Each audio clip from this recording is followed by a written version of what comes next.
Oke, kami akan mempresentasikan tugas case data visualization prediksi diabetes. Kami dari kelompok Machine Learning D, kelompok 2, dengan anggota kelompok ada Berlian Satria, saya sendiri, lalu ada Eben Heizer Maharaja, dan Theophilus Otniel Obed Bibo. Nah, untuk datasetnya sendiri kami ambil dari Kaggle dengan kolom ada 14 kolom dan baris ada 1000 baris. Untuk pertanyaan pertama, bagaimana persentase dari pasien yang diabetes dan tidak? Jadi dari hasil dataset yang ada mengindikasikan pasien non diabetes sekitaran 10% dan pasien yang pradiabetes sekitar 5,3%, lalu yang mengindikasikan pasien diabetes sekitar 84,4%. Untuk pertanyaan kedua sendiri, bagaimana distribusi keseluruhan usia dari pasien? Dari diagram tersebut menunjukkan bahwa distribusi usia pasien terlihat tertinggi berada pada rentang usia 50 sampai 60 tahun. Lalu untuk pertanyaan ketiga, usia berapa kira-kira penderita diabetes? Dari dataset yang ada menunjukkan bahwa di penderita diabetes ada di sekitar 55 tahun. Lalu yang tidak menderita diabetes sekitar 44 tahun dan pradiabetes sekitar usia 43 tahun. Untuk pertanyaan keempat, lebih banyak mana penderita diabetes antara laki-laki dan perempuan?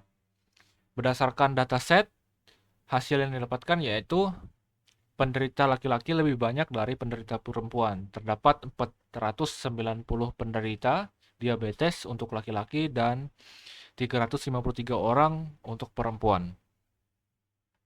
Pertanyaan nomor 5, apakah pasien diabetes cenderung memiliki kolesterol yang lebih tinggi dibandingkan non-diabetes? Dari dataset yang ada dan ditampilkan dalam grafik itu menunjukkan bahwa pasien yang diabetes cenderung memiliki kadar kolesterol yang lebih tinggi ketimbang dari pasien non-diabetes dan pradiabetes. Untuk pradiabetes sendiri berada di antara keduanya. Untuk pertanyaan nomor 5 dilanjutkan oleh teman saya.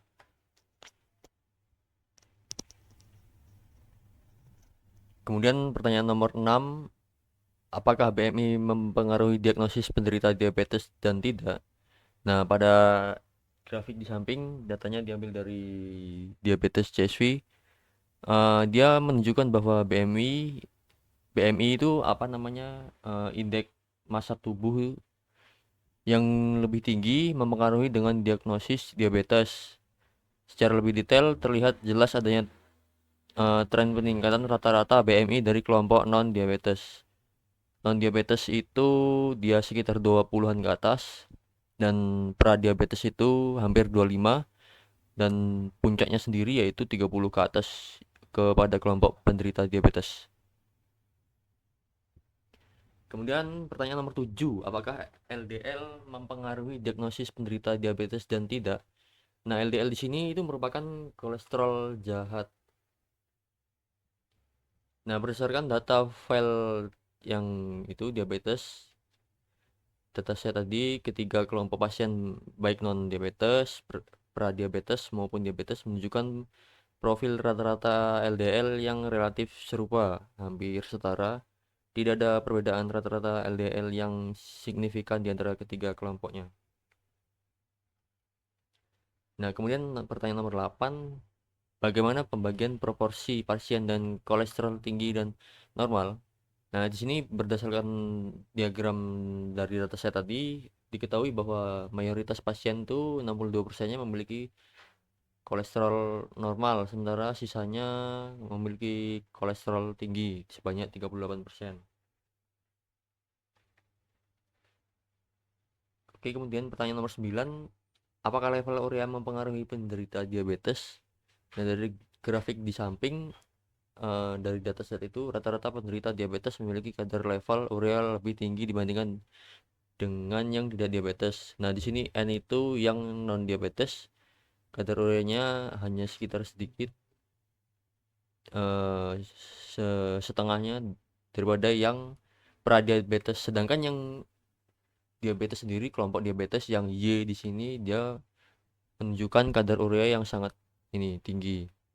Grafik di bawah juga menunjukkan bahwa kadar urea di yang dimiliki apa namanya penderita diabetes, kelompok diabetes sendiri itu sangat tinggi.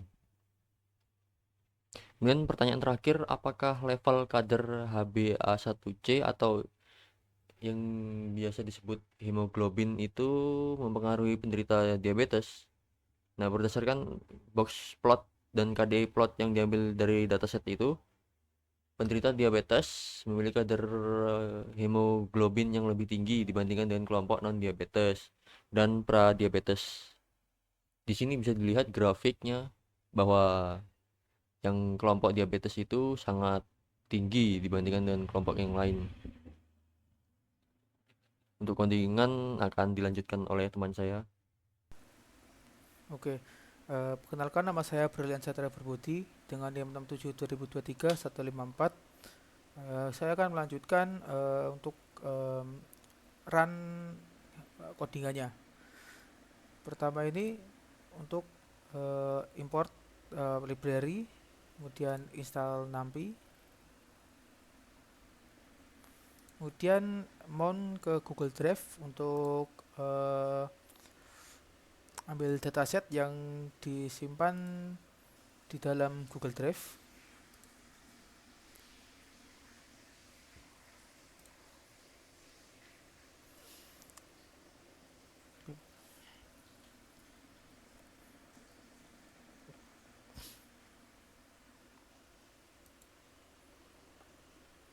Oke, ini path untuk datanya. Dan lanjut, ini print isi dari datanya. Ini penjelasan dari setiap kolom. Dan ini untuk membuat style dari ukuran buat style dari dengan import Seaborn dan Matplotlib. Untuk pertanyaan pertama ini bagaimana presentasi dari presiden yang dihabis dan juga tidak. Nah, presentasi realisme itu yang iya ada 84%, tidak 10,3% dan prediabetes ada 5,3%. Dan kedua, distribusi keseluruhan usia dari pasien. Nah, untuk usia untuk jumlah tertinggi itu ada di sekitar 50 dan 60. Dan soal ketiga, rata-rata penderita diabetes usia berapa? Untuk menderita diabetes itu rata-rata usianya 55 tahun. Dan keempat, proporsi jumlah pasien dengan gender. Untuk laki-laki itu 56,5, untuk perempuan 43,4, dan untuk lainnya 0,1. Yang empat, lebih baik mana diabetes antara laki-laki dan perempuan? Lebih banyak mana? Dari data ini didapatkan hasil dari diabetes itu lebih banyak laki-lakinya dengan jumlah 490 orang. Dan pertanyaan 5, apakah pasien diabetes memiliki kecenderungan kolesterol yang lebih tinggi? Nah, untuk data di sini kadar yang punya diabetes itu bagian Y untuk penyebarannya itu lebih luas daripada yang non diabetes. Dan keenam, apakah BMI itu mempengaruhi diagnosis penderita diabetes atau tidak? Nah, di sini dari penderita diabetes itu rata-rata BMI-nya itu adalah 30 ke atas, ini cukup tinggi. Jadi BMI itu mempengaruhi penderita diabetes. Dan pertanyaan ketujuh, apakah pasien memiliki rata-rata LDL yang berbeda dibanding non diabetes? Nah, untuk gajinya ini tidak ada perbedaan yang cukup signifikan dari penderita dan yang tidak menderita diabetes. Pertanyaan ke-8, bagaimana pembagian proporsi pasien dengan kolesterol yang tinggi dan normal? Untuk pasien dengan kolesterol normal itu ada 62%, dan pasien yang di kolesterol tinggi itu ada 38,0%. Pertanyaan 9, apakah level urea itu mempengaruhi penderita diabetes? Nah, dari hasil visualisasi ini yang memiliki diabetes itu kadar ureanya itu lebih tinggi daripada yang tidak diabetes. Nah, di sini juga penyebarannya juga lebih tinggi. Dan pertanyaan 10, apakah menderita diabetes memiliki HbA1c yang tinggi atau kadar hemoglobin? Nah, untuk penderita diabetes ini kadar hemoglobinnya tinggi, cukup tinggi, dan juga penyebarannya ini sangat luas sekali, mulai dari 0,2 hingga ke 12. Sekian, terima kasih presentasi dari kelompok kami. Apabila ada kesalahan atau salah kata, kami mohon maaf. Terima kasih.